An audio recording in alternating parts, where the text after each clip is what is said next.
Role આજે અમે કોઈ પણ પક્ષને નહીં પણ સામાજિક રીતે આવેદનપત્રક પ્રાંત ઓફિસ રાધનપુર ખાતે આપવા માટે સૌ સાથે આવ્યા છીએ. અમારું આવેદનપત્રક આપવાનો હેતુ એ જ હતો કે રાધનપુરની અંદર જીવના જોખમે ખુલ્લી જે ગટરો છે, નેશનલ ઓથોરાઇઝ ખુલ્લી ગટરો, પ્લસ સાથે નગરપાલિકાની ઘણી જગ્યાએ મોટી ખુલ્લી ગટરો છે, સાથે સાથે જીબી દ્વારા જે ખુલ્લા વાયરો, જે જીવતા કરંટના વાયરો પડ્યા છે એના અનુસંધાને છે. ત્રીજું છે કે જે રાધનપુરની અંદર જ્યાં જુઓ તે ખાડા છે, જીવ જોખમી ખાડાઓ છે એનું છે.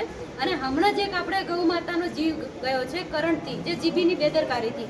તો અમે અહીંયા આવેદનપત્રક આપવા માટે એટલા માટે આવ્યા છીએ કે જે ગૌ માતાને આપણે પૂજનીય ગણીએ છીએ અને એ ગૌ માતાનો અત્યારે જીવ ગયો છે. એટલે ગૌના સૌ ભક્તોનો અત્યારે અમારું પોતાની લાગણી દુભાઈ છે કે ગૌ માતાનો એક જીવ ગયો છે, એ પણ એક જીવ હતો ને આપણી માતા હતી. ત્યારે સૌને અમે અહીંયા આવેદન આપતા એ સાહેબને વિનંતી કરી છે કે જીબીની બેદરકારીથી મોત થયું છે તો લીગલી અને કાયદાકીય એમના ઉપર જે તે લાગતા હોય એમને કાયદાકીય લીગલી કાર્યવાહી થવી જોઈએ. સાથે સાથે જે ગટરની અંદર મોટા ખાડાઓ છે, મોટી ખુલ્લી ગટરો છે, ગટરના ઢાંકણા બંધ કરવા જોઈએ. અનેકો વાર અમે રજૂઆતો કરી છે બંધ કરવા માટે.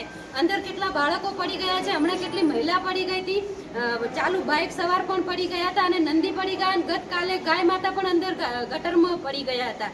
તો આવી ખુલ્લી ગટરો અત્યારે ચાલુ વરસાદમાં કઈ જગ્યાએ ગટર છે, કઈ જગ્યાએ નથી, એ કોઈને ખબર રહેતી નથી. તો વારંવાર જીવ જોખમાય છે.